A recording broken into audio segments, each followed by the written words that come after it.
Nothing speaks more than quality time with the bros than busting a third guy's family jewels together. Jokes aside, what a scene, what an episode, and I think we can all collectively agree we're all going to miss Chainsaw Man's anime, because honestly, it was a good show. It's gonna be sad, like, when next Tuesday rolls around, we're not gonna have, like, a new episode of Chainsaw Man. We're not gonna have new content animated. It's a legitimate sad feeling, and a sad thing to think about, because it's like, where did this anime season go? Like, it's really just hard to think. Like, honestly, it feels like it was just 3 weeks ago that the Chainsaw Man anime started and other anime from, Fall of Anime 2022 began, but somehow it's already over and 2023 is literally about to be here in a few days. It's crazy to think about, and it's honestly, it's a sad feeling to know that we're gonna have to say goodbye to Chainsaw Man for probably a good while. If I had to take an educated guess, though, we're obviously gonna get a season 2. I mean, let's keep it real. Like, this final sequence here with this character introduction, I'm not gonna say their name or anything, but all I'm gonna say is Best Girl. With the character introduction to the voice actor being introduced at the end of this episode, everything about this sequence just basically lets you know there is going to be a season 2. I mean, that was a no-brainer. I mean, I think everybody saw that one coming. That's not really a surprise. But the point is if you were worried, this final sequence does basically say, yeah, season 2 is coming. But, the thing is we don't know when it's coming. But it makes sense, because, I mean, when you think about, like, the projects that Studio Mappa is working on, I mean, I've talked about it in multiple videos, I've talked about it in Chainsaw Man videos, they have a lot of anime coming out next year, and it's very likely that we might not even get a part 2 to Chainsaw Man's anime until, like, maybe 2024. I mean, who knows? I mean, there's a possibility that we might get a continuation maybe in fall of next year, but who really knows? Because obviously there's a lot that still needs to come out and maybe still needs to be announced that Studio Mappa will be picking up or animating for next year. So yeah, this is our goodbye for a good long while probably. And it sucks, because I know for a fact that a lot of people that have obviously jumped onto the Chainsaw Man train, no pun intended here with this, scene I'm showing on screen, I know everybody is definitely excited for the content. I mean, even if you are a manga reader, I think we can all agree as manga readers as well that the anime has been spectacular. I think that in a lot of ways, the anime has surpassed the manga, which is always a good thing. I think that's always legitimately a good feeling, and it's the best thing and the best outcome for a series, because it elevates the manga that's already excellent to a whole new level, and I think that the Chainsaw Man anime has done that. Now, obviously, some would argue that Chainsaw Man's anime isn't that good because either it's too realistic or the CGI or whatever little things that are thrown out there. I mean, I made a video literally talking about why some fans actually do not like the Chainsaw Man anime. But regardless of those opinions or whatever, the point is that the Chainsaw Man anime, I think, has legitimately been spectacular. There is anime fans that would legitimately, like, dream. They can only dream of their favorite series getting an adaptation like Chainsaw Man has. And I think that overall, in terms of production, like, what we have seen from these 12 episodes, it has been spectacular. Obviously, we don't know what's happened under this, under the hood or with the animators, etc. But in terms of just visual department, voice acting, and just the way of adapting the original source, it has been a great show. And so, this final episode really is a nice, I guess, sympathy, or, like, a song to kind of give us the finale of Chainsaw Man for a good while. Like, to kind of talk about that, I really want to point out the scene with, seeing Aki and Denji basically breaking a man's family jewels together. Obviously, this sequence is hilarious. Like, I think everybody is going to laugh at this scene and talk about this scene, because it's just like, yeah, you can feel that pain.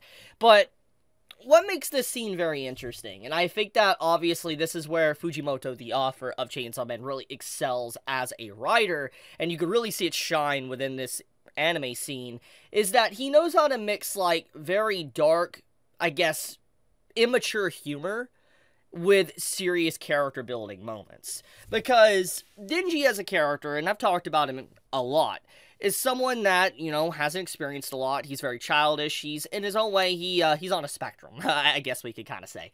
And, Denji, he's learning a lot, he's traveling through life, and he obviously has different ways he approaches obstacles. And Aki is, as a character, he is someone that is more this mature, brotherly figure. Someone that wants to take care of those around him, as we've seen how he takes care of, Denji and Power. I mean, the very ending sequence, like the ending song sequence we had at the end of this episode, is basically telling of their relationship. Basically how, they work together as a family. Like, they legitimately are a family. Obviously, they're a dysfunctional family, but they definitely are very good friends and good family members, especially just from the ending song alone, kind of conveying that.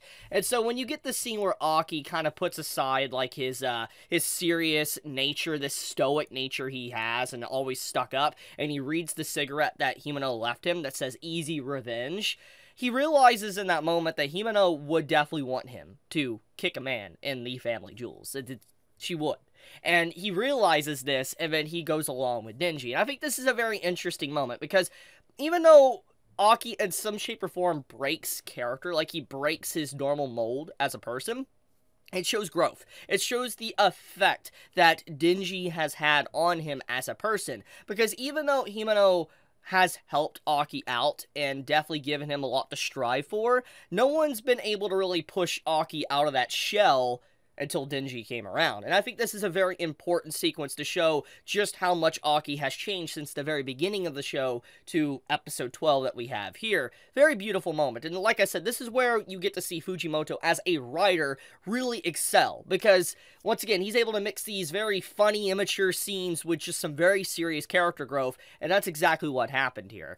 Now, I want to talk about a few other scenes as well. One big thing I do also like about this episode is especially the Power sequence, where, like, Power runs into the hallway to fight the zombies. And the entire scene is also, once again, goes back into that dark humor and comedy, because Power rushes out the elevator, doesn't listen to Denji when he says to be quiet, and she just starts fighting these fodder zombies. Let's just be honest, they're fodder.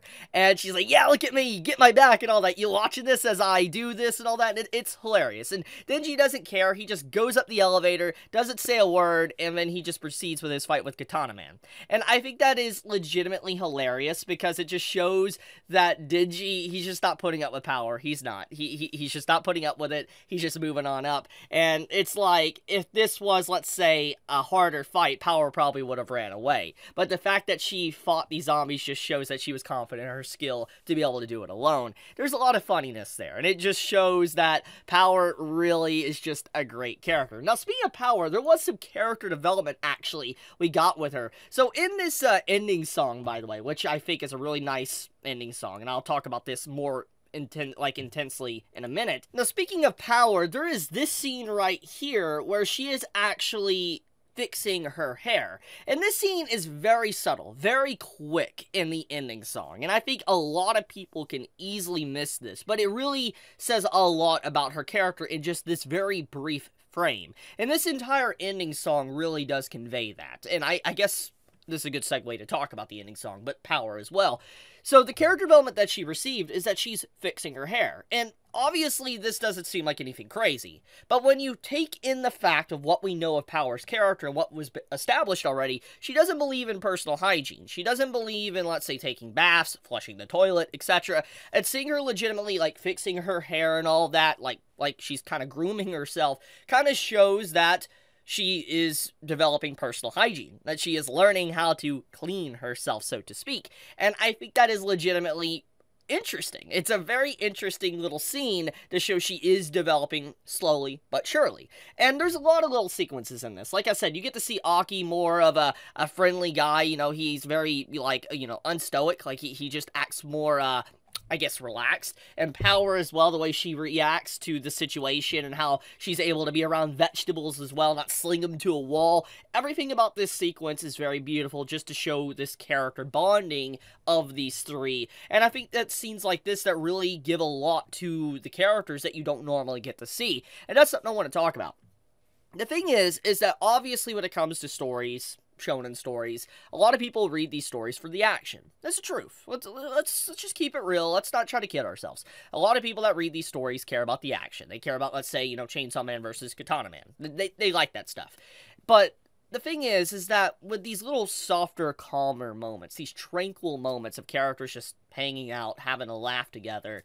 It's very peaceful, and it's something that you don't normally get to see, and you should cherish these moments a lot. Like, I think that a good example of this, like another good example of another series, is like Bleach. I think some of Bleach's favorite, or my favorite moments of Bleach, is the slice of life moments. And I think that scenes like this is really nice too, because it establishes these characters, when they're not fighting, not doing devil hunter work, how they act if they were able to have an average life. Like, imagine these three, if they weren't trying to hunt down devils and, you know, put their lives on the line, these three would probably be able to work together, have normal jobs, and just have a normal family/life together. It'd be beautiful, honestly, and it really just goes to show a lot about their situation and how they need to cherish these brief times they have together, because who knows when they might be disturbed in the future.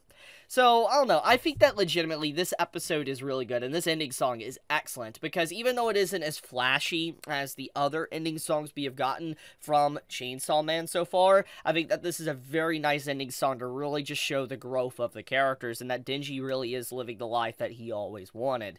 Now, let's talk about the fights. So, the action sequences of, let's say, Chainsaw Man versus Katana Man, I think is a very good sequence. Like, I love the lighting, I love even the way the CGI is used. It's a beautiful sequence of events to show the growth of Denji as well, using the lines of, like, you shouldn't believe everything, like, the hunter says or whatever, and then he uses his leg as, like, a chainsaw to cut the man in half. I mean, everything about this sequence of events just shows the development and growth that Denji has gotten as a character, and I think that one of the big things about this scene as well is that he is able to now deal with, like, certain problems, these issues. He's not just a straight-up fighter anymore. He's able to look at things in a different perspective and fight smarter. I think that's definitely what this fight showed to us, the audience, when he was fighting Katana Man.